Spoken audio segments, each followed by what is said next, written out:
हाँ, सबसे पहले मैट्रिक्स क्या होते हैं, टाइप्स ऑफ मैट्रिक्स, उसके बाद trace of matrix, diagonal elements का सम, उसकी प्रॉपर्टीज, फिर उसके बाद मल्टीप्लिकेशन, उसकी प्रॉपर्टीज, और लास्ट में हमने पढ़ा transpose of the matrix. Transpose होता है जब रोज को कॉलम बना दो, कॉलम को, और दो तरह की मैट्रिक्स होती है, एक सिमेट्रिक, एक स्क्यू सिमेट्रिक। सिमेट्रिक वो होती है जब A is equal to A transpose हो, स्क्यू सिमेट्रिक होती है जब A transpose equal to minus A, right. अब question number first, question number पहला लिखो, if A minus B is symmetric matrix, if A minus B is symmetric matrix, then A minus B का transpose is symmetric or not?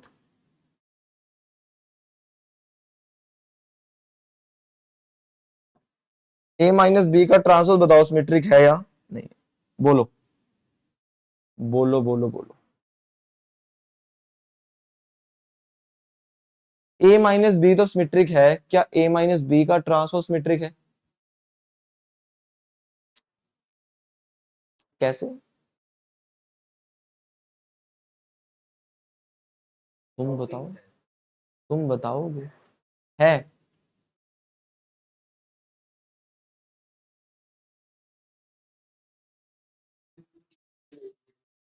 ठीक है, done done. हम्म हम्म हम्म हम्म ठीक है, मतलब ये ठीक बोल रहा है, वो भी वे ठीक है, जो मैं कहने लगा था वो भी ठीक है, इसका वे भी ठीक है। अरे सिंपल सी बात समझो, ये बच्चे को कंफ्यूजन क्यों होती है क्वेश्चन में, क्योंकि मैंने तुम्हें ये बोला। अरे यार,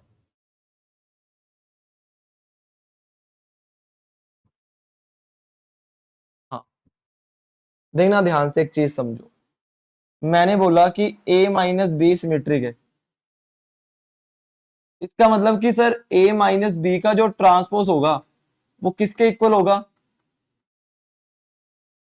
पहली बात, यही तो मतलब है सिमेट्रिक का, कि उसका ट्रांसपोज उसके इक्वल होगा। दूसरी चीज मुझे चेक क्या करना है, अब मुझे चेक करना है कि जो a माइनस बी का जो ट्रांसपोज है, क्या ये सिमेट्रिक है? ये चेक करना है सिमेट्रिक है या नहीं, तो मैं क्या करूंगा, इसके ट्रांसपोज कर दूंगा। एक बात समझो, मैं इसको सी के इक्वल लेता हूं, लेट कर लेता हूं ये सी के इक्वल है, मैं सी का ट्रांसपोज कर रहा हूं, मतलब a माइनस बी के ट्रांसपोज का। और हमने एक बात पढ़ी थी कि जब भी हम ट्रांसपोज का ट्रांसपोज करते हैं तो वो, वेरी गुड, तो सी का ट्रांसपोज किसके इक्वल आया? क्या यही मेरा सी था? नहीं सर, ये सी नहीं था, पर मुझे एक बात तो ये पता है कि a माइनस बी किसके इक्वल है, a माइनस बी के ट्रांसपोज के। इसका मतलब ये किसके इक्वल आ गया, और a माइनस बी का ट्रांसपोज ही मेरा सी था, तो सी ट्रांसपोज किसके इक्वल आ गया? इसका मतलब इट इज सिमेट्रिक। बात कर, समझे? तो जो बोल रहा था वो भी ठीक था, हमने इसमें a माइनस बी के ट्रांसपोज को चेक करना है सिमेट्रिक है या नहीं। बच्चे क्या करते हैं, बस ये ट्रांसपोज ही निकाल लेते हैं, वो गलत है। डन, डन ना। नेक्स्ट क्वेश्चन, हाँ पूछ पूछ रवि, मन में ख्याल आ रहा है तेरे कोई? अब नहीं आ रहा, ठीक है। नेक्स्ट, अब ये बताना, if A symmetric, if A symmetric matrix, then, ये डन हो गया ना, मैं वेट कर सकता हूं। Done, if A is symmetric matrix, if A is symmetric matrix, if A is symmetric matrix, then symmetric, then A की पावर एन क्या होगी, सिमेट्रिक या स्क्यू सिमेट्रिक? ध्यान से करियो, ए की पावर एन की बात है, अब सिमेट्रिक होगी।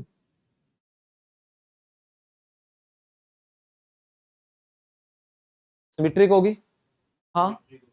अरे बिल्कुल आसान सा है, आसान सा क्वेश्चन था बिल्कुल। वो कैसे कि अगर ए सिमेट्रिक है तो ए ट्रांसपोज किसके इक्वल, हमें ये चेक करना है तो मुझे इसका क्या करना पड़ेगा, ट्रांसपोज। और हमने ये बात पढ़ी हुई है कि चाहे आप इसका ट्रांसपोज करो, आप इसको ऐसे भी लिख सकते हो ट्रांसपोज की पावर, और ए ट्रांसपोज किसके इक्वल है, ए के। तो मैंने जब इसका ट्रांसपोज किया, सी अगर ए की पावर एन के इक्वल है, तो मैंने जब इसका ट्रांसपोज किया तो यही मेरा सी बन गया, इसका मतलब इट इज सिमेट्रिक। ठीक है, डन, इजी, बिल्कुल लल्ला क्वेश्चन था, बिल्कुल लल्ला। नेक्स्ट, अच्छा अगर मैं हल्का सा चेंज करता हूं, मैं बोलता हूं कि if A is skew symmetric, if A is skew symmetric, if A is skew symmetric, then A की पावर n बताओ क्या होगा।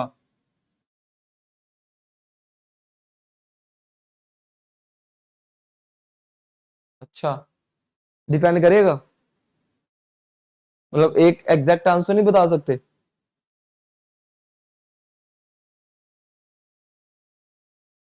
माइनस ए की पावर n, हाँ वही, क्योंकि माइनस ए की पावर n है तो n अगर इवन हुआ, अगर n इवन हुआ तो सिमेट्रिक हो जाएगा, अगर n ओड हुआ तो बिल्कुल, कि अगर ए एक स्क्यू सिमेट्रिक मैट्रिक्स है, इसका मतलब कि ए ट्रांसपोज किसके इक्वल, माइनस ए के। अब इसको मैं सी के इक्वल लेट कर लेंगे हम, इसका ट्रांसपोज किया तो वो आ गया ए की पावर एन का ट्रांसपोज। आप इसको ऐसे लिख सकते हो ट्रांसपोज की पावर एन, ए ट्रांसपोज किसके इक्वल है, माइनस ए के। अब डिपेंड करेगा, अगर तो एन हुआ इवन, अगर एन हुआ इवन तो ये ए बन जाएगा, ए की power N. If N is even, if N is even, दो केस ले लेते हैं। इफ एन इज इवन तो ये आ जाएगा मेरा ए की पावर एन, और ए की पावर एन ही मेरा सी था, तो ये सिमेट्रिक हो जाएगा। बट अगर एन ओड हुआ, इफ एन इज ओड, तो इसका मतलब ये हो गया कि ए की पावर, ये जो पावर है ये वैसे की वैसे रहेगी, सी का transpose is equal to minus A की पावर एन हो जाएगा, माइनस सी। इसका मतलब ये क्या बन जाएगा, तो ये डिपेंड करेगा एन पे। Done, easy easy. चलिए आगे बढ़े। अच्छा एक चीज और, एनसीईआरटी में किया हुआ है बट फिर भी मैं रिपीट कर रहा हूं, मुझे ये बताना, ये डन हो गया ना, मुझे सिर्फ ये बताओ कि ए प्लस ए ट्रांसपोज सिमेट्रिक होता है, skew symmetric, symmetric. A minus A transpose क्या होता है, स्क्यू सिमेट्रिक, ये बात हमने की थी, हाँ। और अगर मैं इसको हाफ से मल्टीप्लाई कर दूं, क्या इसकी, ये ऐसा हो सकता है कि ये सर सिमेट्रिक है, हाफ से मल्टीप्लाई किया तो सिमेट्रिक खत्म, सिमेट्रिक रहेगा। चाहे इसको हाफ से मल्टीप्लाई कर दूं तब भी ये स्क्यू सिमेट्रिक रहेगा। डन ना। अच्छा आप सोच के देखना, अगर इसको मैं ऐड करता हूं तो क्या आएगा, half A plus half A transpose, half A minus half A transpose, transpose गया, हाफ ए प्लस हाफ ए, ए क्या था, एक मैट्रिक्स। इसका मतलब तुम किसी भी मैट्रिक्स को sum of symmetric and skew symmetric लिख सकते हो। ठीक है ना, ये नई टॉपिक है हमारे पास कि एनी मैट्रिक्स ये सिमेट्रिक है और ये स्क्यू सिमेट्रिक है। Any matrix can be expressed as sum of symmetric and skew symmetric matrix। ये एनसीईआरटी का ही टॉपिक है। डन, क्वेश्चन मार्क नहीं, फुल स्टॉप। और ऊपर हमने कर भी दिया। ठीक है, डन।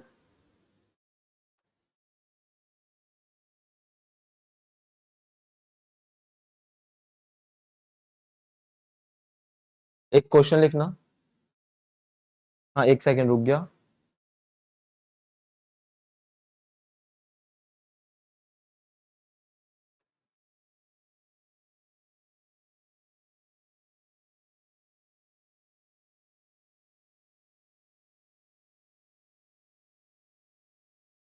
हाँ भी, फटाफट फटाफट फटाफट, जल्दी जल्दी।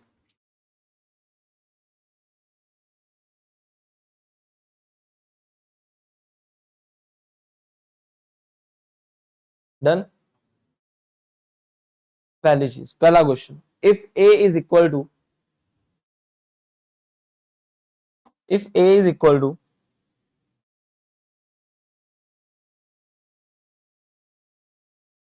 2 -1 3 5 and a is equal to p plus q, where p is symmetric matrix and q is skew symmetric matrix, find p and q। बड़े आराम से कर सकते हो सर। अगर p सिमेट्रिक है तो p किसके इक्वल होगा, half a plus A transpose, और q किसके इक्वल होगा, a माइनस ए ट्रांसपोज। खत्म। तो सबसे पहला काम ये था कि पहले हम इसका ट्रांसपोज निकालेंगे। We have to find A transpose. Transpose किया तो क्या आया, 2 3 -1 5। अगर P निकालना है, P होता है मेरा half A plus A transpose. कर दो ऐड, ऐड किया तो क्या आया, 2 + 2 -1 + 3, 3 -1 और 5 + 5। और हाफ से अगर मल्टीप्लाई करेंगे, अच्छा हाफ से जब मल्टीप्लाई करते हैं तो सभी से करते हैं, सिर्फ एक ही रो से, सभी से मैट्रिक्स में। तो ये क्या बनेगा, ये बना 2 1 1 5। और अगर मुझे क्यू निकालना है, क्यू होगा half A minus A transpose. तो बताना क्या बना, फटाफट बोलो क्या बना, ए माइनस ए ट्रांसपोज बोलो क्या बनेगा। 0 -2 2 0, दोनों को माइनस कर दो। अच्छा ये तो तुम्हें पता था कि सर मेरा डायगोनल तो 0 ही होगा, और अगर यहां पे 2 है तो -2, राइट। बिल्कुल, हाफ से किया मल्टीप्लाई तो क्या बना, तो P भी आ गया और डन।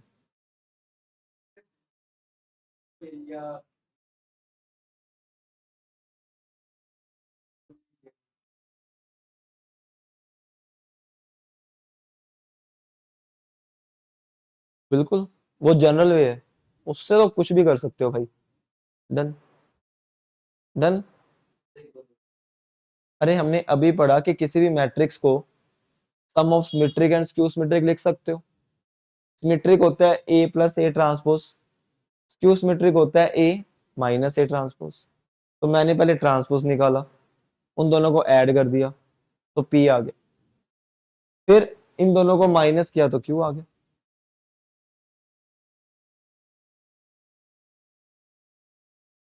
हिमांशु एक काम कर दे, पानी पार के ले दे।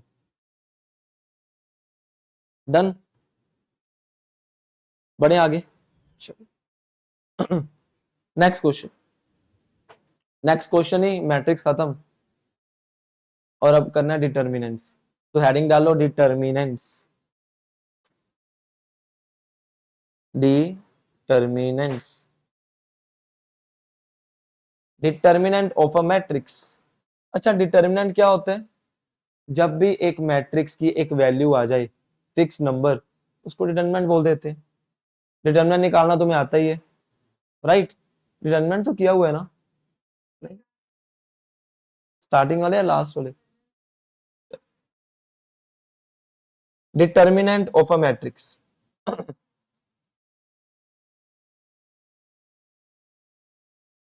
डिटर्मिनेंट ऑफ अ मैट्रिक्स, पहली चीज ये समझने वाली है कि डिटर्मिनेंट हमेशा एक स्क्वायर मैट्रिक्स का ही निकलता है। डिटर्मिनेंट हमेशा एक स्क्वायर मैट्रिक्स का ही फाइंड कर सकते हैं, हमेशा स्क्वायर, ऑलवेज, राइट? पहली चीज, पहला पॉइंट तो यही है कि स्क्वायर का फाइंड कर सकते हो। सेकंड, इसको रिप्रेजेंट कैसे करते हैं? बाय, या तो इसको हम ऐसे लिखते हैं या डिटर्मिनेंट ऑफ ए, जैसे मर्जी लिख सकते हो, ठीक है ना? डन। नेक्स्ट,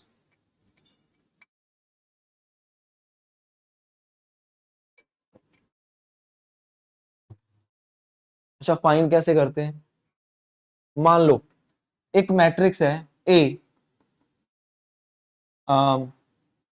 1 2 3 4।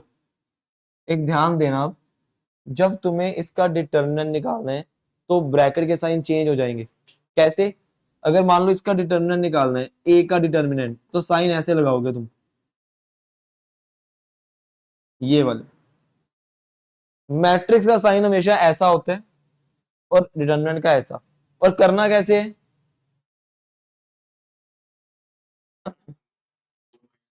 हाँ बिल्कुल सिंपल, क्रॉस मल्टीप्लाई, 1 4 फिर माइनस अपनी तरफ से 3 2, आंसर आ गया। ये है मैट्रिक्स ऑफ ऑर्डर 2। 2 का मतलब 2 × 2, अपने आप ही बताया था। हाँ, अब देखो अगर यही मैट्रिक्स 3 ऑर्डर की आ जाए, मतलब 3 क्रॉस, तो क्या करेंगे? एक मैट्रिक्स बोलो, कुछ भी मैट्रिक्स बोलना। 3 4 2, तेरा भला हो जाए, छोटे छोटे वर्ड्स बोल, क्या कर रहा है तू? हाँ, 5 6 9 0, ज्यादा वो 0 0 हो जाएगा। हाँ, 5 6 9, 0 2 4, ठीक है? कोई लाइन सेम नहीं है, राइट? क्या करेंगे? अगर मुझे इसका डिटर्मिनेंट निकालना है तो सबसे पहला काम तो इसको ये ब्रैकेट लगी होनी चाहिए। अरे अरे अरे अरे, कौन था ये?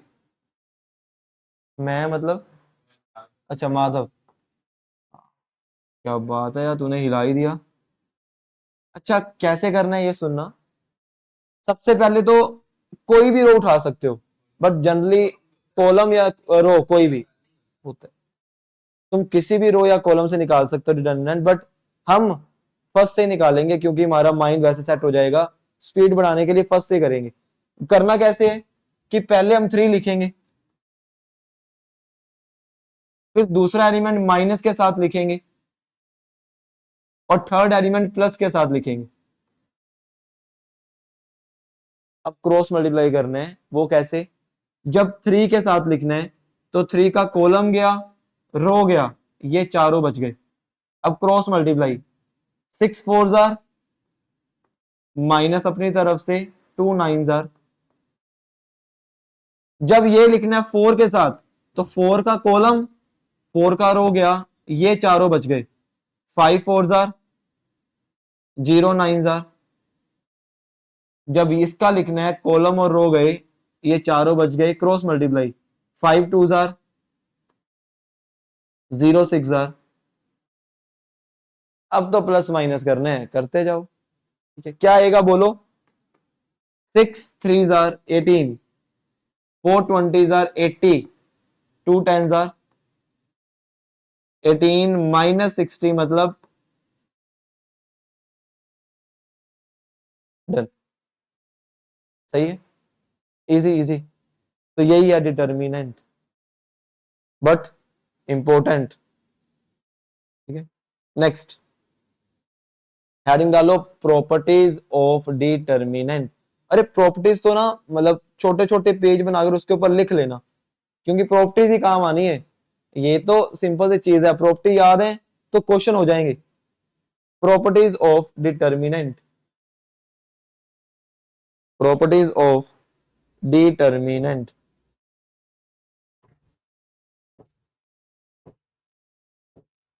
Properties of determinant.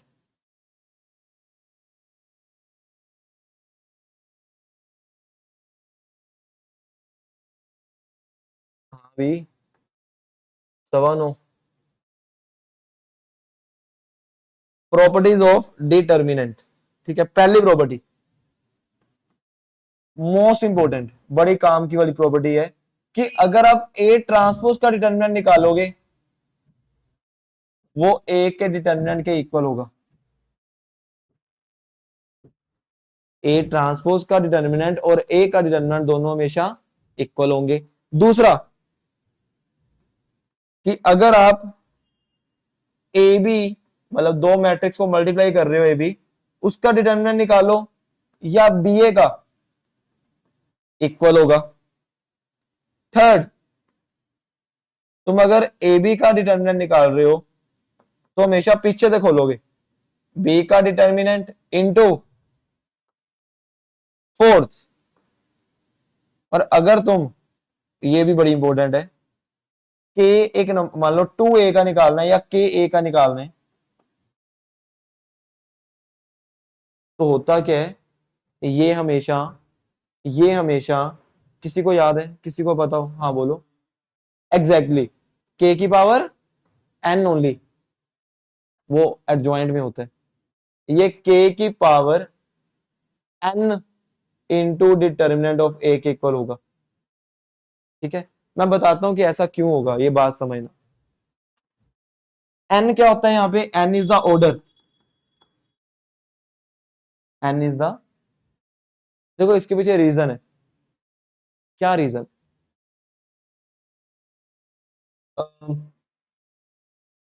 सुनो,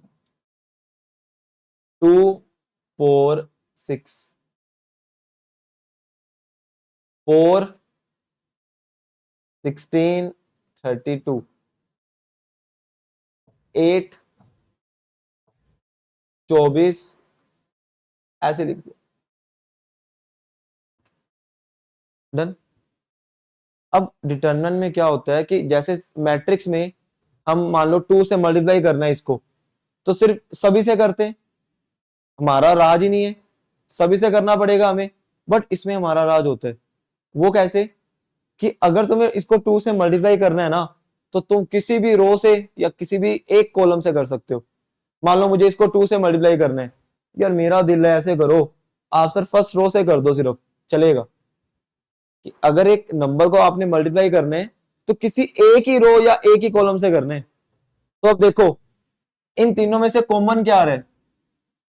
2। इन तीनों में से भी 2 आ रहे हैं और इन तीनों में से भी 2 आ रहे हैं। तो 2 कितनी बार कॉमन आया? 3 बार। क्यों? क्योंकि उसका ऑर्डर क्या है, तो इसलिए 2 की पावर क्या हो जाएगा?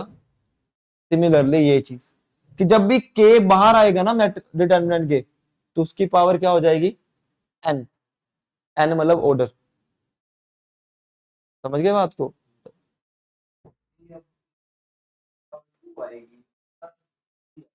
टू की पावर थ्री, के की पावर अगर एन थ्री है तो के की पावर थ्री आएगी। और अच्छे से समझाता हूँ, एक चीज और समझना। ये तो मैंने वैसे बता दिया। देखो, एक मैट्रिक्स है ये, मैंने टू से उसको किया मल्टीप्लाई। ए तो मैट्रिक्स ही है ना, उसका डिटर्मिनेंट करना है हमें। हमें तो पता है कि टू किससे मल्टीप्लाई होगा, सभी से। बट जब मैं उसका डिटर्मिनेंट करूंगा तो टू कितनी बार बाहर आएगा, तीन बार। क्यों, हर एक रो से। तो इसका मतलब टू कितनी बार बाहर आया, जब मैंने टू से मल्टीप्लाई किया तो ये बना टू, फोर, सिक्स, एट। अब टू कितनी बार बाहर आएगा, तीन बार। क्योंकि मैट्रिक्स का काम क्या है, सभी से मल्टीप्लाई करना। बट डिटर्मिनेंट में हर एक रो से एक निकालेंगे टू।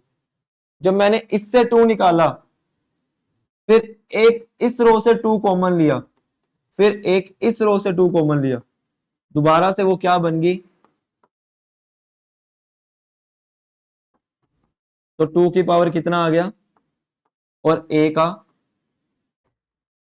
बात समझे कि जब भी हम एक नंबर को ए मैट्रिक्स से मल्टीप्लाई करेंगे, किया तुमने एक बार मल्टीप्लाई, बट जब वो बाहर आया तो कितने आए, उसका ऑर्डर। अच्छा, अगर इसका ऑर्डर फोर होता तो कितने टू बाहर आते, चार। इसका ऑर्डर टू होता तो कितने टू बाहर आते। डन। चलिए आगे। ये सीबीएसई में बड़ा इंपॉर्टेंट है, इस पे एक एमसीक्यू आ जाता है सीधा सीधा। अच्छा, करें करें, एक सेकंड। चलिए। अच्छा, एक डायगोनल मैट्रिक्स का, डायगोनल मैट्रिक्स समझते हो ना, क्या होती है डायगोनल मैट्रिक्स, डायगोनल को छोड़ के बाकी सारे जीरो होने चाहिए। तो डायगोनल मैट्रिक्स का डिटर्मिनेंट क्या होगा, एक डायगोनल मैट्रिक्स का डिटर्मिनेंट किसके इक्वल होगा,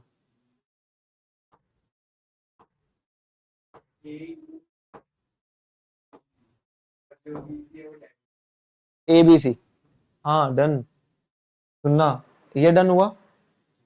डन।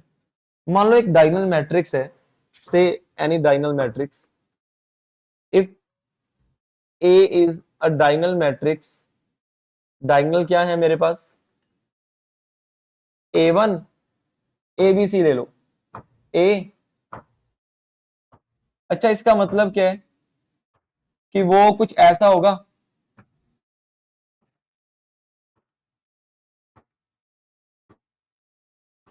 तो इसका डिटर्मिनेंट किसके इक्वल होगा, ए। ऐसा क्यों, क्योंकि वो तो जीरो है, उसको तो लेना ही नहीं। जब तुम ए उठाओगे, कॉलम गया, रो गया, तो बी सी माइनस जीरो, तो ए बी सी आ जाएगा।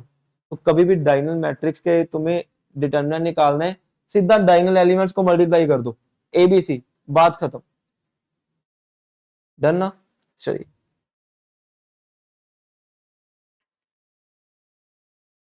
आगे,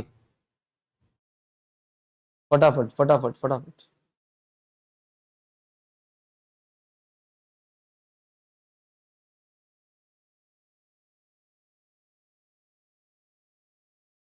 बोलूं, चलिए। माइनर एंड को फैक्टर्स, माइनर्स एंड को फैक्टर्स, माइनर एंड को फैक्टर क्या होते हैं, क्या।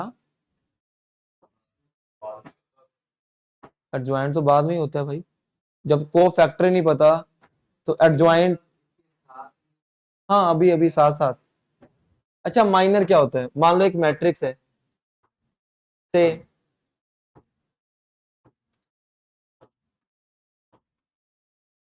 यही ले लें प्यारी सी। माइनर हमेशा हर एक एलिमेंट का निकलता है।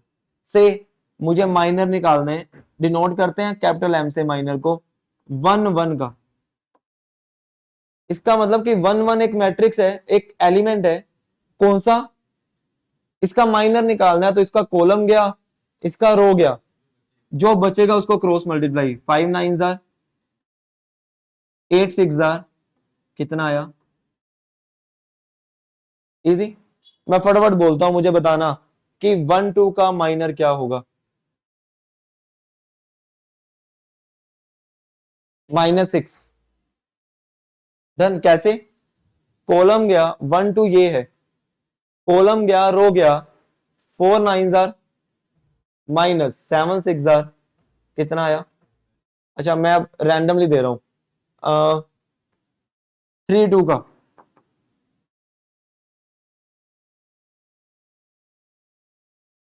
हाँ -3 -6।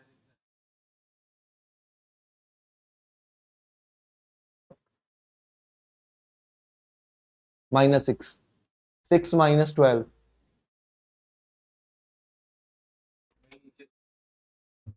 हाँ। अच्छा 3 2 का मतलब ये एलिमेंट, कॉलम गया, रो गया, ये चारों बच गए। 1 6 जार 4 3 जार। अच्छा अब बोलना, साथ साथ देखते हैं कौन बोलेगा, बिल्कुल साथ।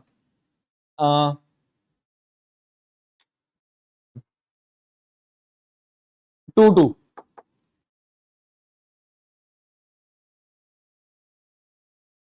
-12 -12। कैसे? 2 2 का मतलब ये एलिमेंट, कॉलम गया, रो गया, 9 -21 कितना आया? समझ आया माइनर निकलते कैसे हैं? डन ना। अब को फैक्टर की बात करते हैं। को फैक्टर को रिप्रेजेंट करते हैं कैपिटल ए से, कैपिटल ए पैर में आई जे। अब मान लो मुझे इन चारों का ही A11 A12 A32 और A22 का को फैक्टर निकालना है। तो करना क्या होता है हमें? अगर तो जो इनके पैर में नंबर्स हैं इनको प्लस करने पे इवन आ रहा है, तो माइनर ही को फैक्टर होगा। 1 + 1, इसका मतलब कि -3 ही मेरा को फैक्टर होगा। बट अगर प्लस करने पे ओड आ रहा है, 1 + 2 3, तो साइन चेंज हो जाएंगे।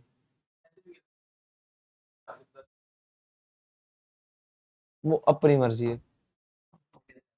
हाँ डन। 1 + 2 3, 3 है ना, तो ओड है, तो साइन चेंज कर दो -6 का। ठीक है ना। अब मान ले कि बहुत बड़ी मैट्रिक्स आ गई, उन्होंने 5 × 5 की, फिर कैसे याद करेगा? 5 ऑर्डर की, फिर कैसे याद करेगा? तो मतलब बेस ये है, वो तो ठीक है, एक ट्रिक बन गई, प्लस माइनस प्लस माइनस, ठीक है। वो 3 में ही काम करेगी, ये सब में काम करेगा। ठीक है डन। गलत नहीं है भाई, वो सही है। 3 + 2 5, ओड, ओड है तो साइन चेंज होंगे, -6 का। और 2 + 2 4, इवन है, इवन है तो साइन चेंज -12 का। दैट इज माइनर और कोफैक्टर। ठीक है, बढ़े आगे। हेडिंग डालो adjoint, one of the most important, इसके बिना तो गति नहीं है ना। एडजॉइंट ऑफ मैट्रिक्स, ये तो पता होगा सभी को, एडजॉइंट तो भाई मोस्ट इंपोर्टेंट टॉपिक है। Adjoint of matrix, adjoint of matrix. देखो एडजॉइंट क्या होता है, क्या होता है एडजॉइंट बोलो।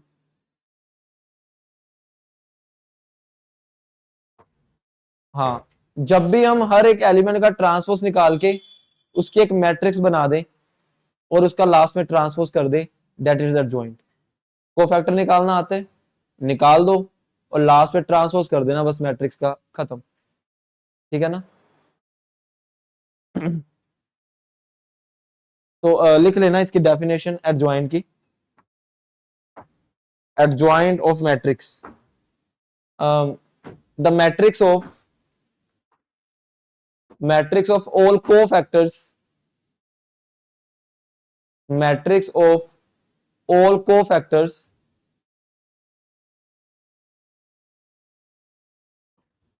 the matrix of all cofactors it's adjoint of matrix। और लास्ट में ट्रांसपोज करना है, वो लिखने की जरूरत नहीं है। ठीक है। अब देखो निकालना कैसे है। अब ये थोड़ा कि सर मान लो एक मैट्रिक्स दी, बोलना एक मैट्रिक्स, बोलो भाई 1 4 7 3 2 6 5 4 0। ठीक है। अब हर एक का कोफैक्टर थोड़ा निकालोगे कि सर पहले ऐसे करते हैं, हम प्यार प्यार से करेंगे, अब कोई पूरा टाइम है हमारे पास, सर हम पहले क्या,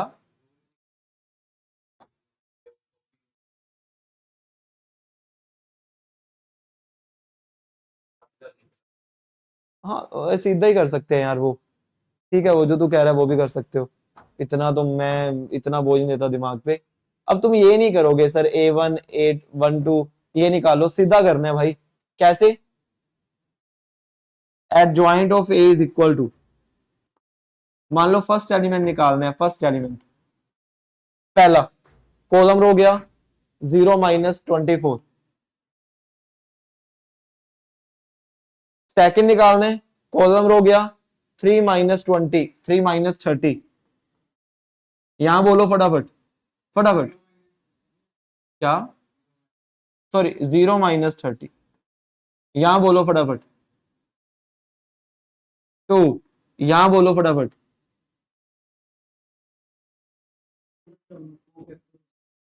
वो लास्ट पे करेंगे ना, वो लास्ट पे करेंगे। -28, बोल भी रवि तू भी रुक क्यों गया, यहां बोलो फटाफट। -35, यहां बोलो, यहां बोलो 10, यहां बोलो,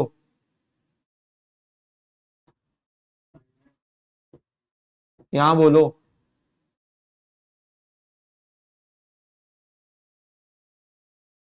डन, तूने लगाई नहीं ट्रिक जो तो अभी बोल रहा था। ठीक है डन, जैसे मर्जी कर सकते हो, अगर उससे इजी लग रहा है उससे कर, कोई चक्कर नहीं, आना चाहिए। हाँ जिससे होता है उससे कर। डन। ठीक है बड़े, अब क्या करने हैं, अब तुमने एक डायमंड बन रहा है ऐसे, ये डायमंड ऐसे, ये चार, इन चारों के साइन चेंज करने हैं क्योंकि यही ओड है। ये क्या है A12, ये क्या है A21, A23, A32, बाकी सारे इवन है। 11 13 22 31 33, इनके साइन चेंज कर दो, प्लस प्लस प्लस। जब तुमने कोफैक्टर निकाल लिए और लास्ट में उसका क्या करने, ट्रांसपोज। तो ट्रांसपोज क्या बनेगा, ट्रांसपोज करना तो आते है सभी को, पहला कॉलम पहली रो बन जाएगा, -24 28 और 10 30 -35 और 15 2, तो दैट इज एडजॉइंट। कोफैक्टर निकालो और उसका ट्रांसपोज कर दो।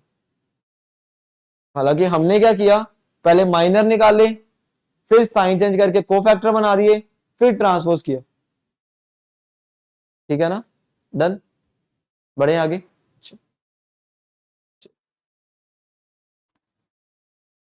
नेक्स्ट,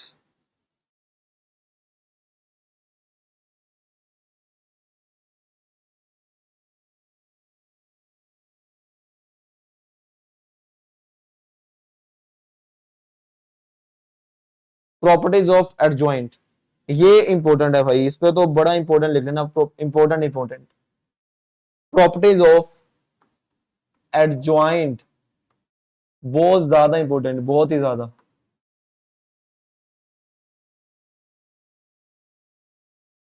पहली मैं लिख देता हूं, पहले क्या क्या बात करनी है हमने। एडजॉइंट ऑफ ए की बात करनी है, इसका determinant. Second, adjoint of A, इसकी बात करनी है। थर्ड, एडजॉइंट ऑफ एडजॉइंट का डिटर्मिनेंट, ये सीबीएसई पॉइंट ऑफ व्यू से भी इंपॉर्टेंट है। Fourth, A into adjoint of A. Fifth, adjoint of A का transpose. Sixth, adjoint of A का अगर स्केयर आ जाए, क्यूब कुछ भी, मान लो एन आ गया, तो वो किसके इक्वल होगा। ठीक है। सेवंथ, अगर एडजॉइंट ऑफ टू ए आ जाए, मतलब के मान लेते हैं, तो वो किसके इक्वल होगा। एट्थ, एडजॉइंट ऑफ अगर आइडेंटिटी मैट्रिक्स ऑफ ऑर्डर कुछ भी आ जाए। और ninth, A into adjoint of A किसके इक्वल होगा।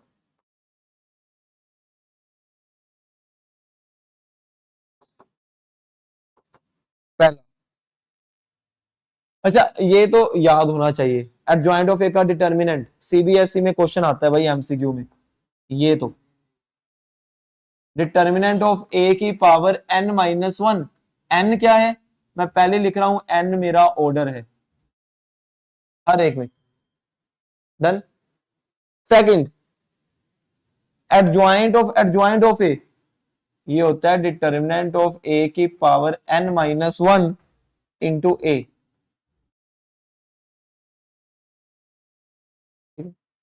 एडजॉइंट ऑफ ए का डिटर्मिनेंट, डिटर्मिनेंट ऑफ ए की पावर एन माइनस वन का स्केयर। ठीक है, एन माइनस वन का। ऐसा क्यों, क्योंकि देखो एडजॉइंट ऑफ ए का एडजॉइंट हो गया, मतलब इसको दो बार मल्टीप्लाई किया, एन माइनस वन का स्केयर। डन।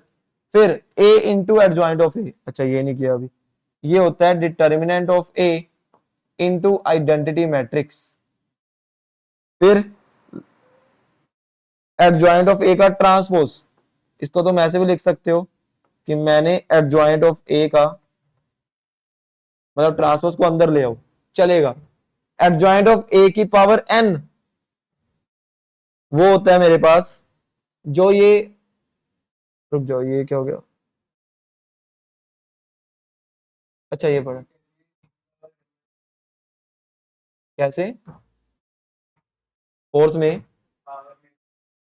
किसकी पावर, नहीं,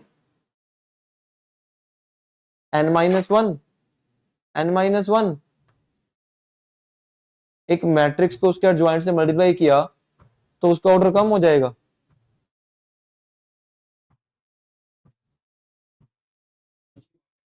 हाँ ऑर्डर तो सेम ही है, उसका डिटर्मिनेंट इनटू आई।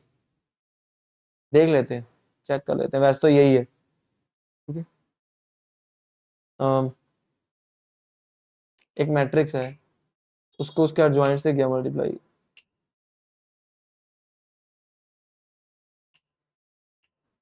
देख लेते हैं, वैसे तो यही है। ठीक है, नेक्स्ट, एडजॉइंट ऑफ के ए, के बाहर आ जाएगा और इनटू एडजॉइंट ऑफ ए। ठीक है, आगे यहां के की पावर एन माइनस वन होगी क्योंकि एडजॉइंट के बाहर आ गया। एडजॉइंट ऑफ आई एन, ये हमेशा एन ही होगा। लास्ट, ये होगा डिटर्मिनेंट ऑफ ए की पावर एन।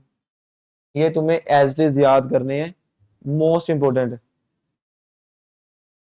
डन ना, सीधा सीधा पूछेंगे, सीधा सीधा मेंस में। सोकर नहीं आई, सोकर आई है, कितने घंटे, बस वो कब से 6 घंटे सोने लग गई, ज्यादा नहीं सोती।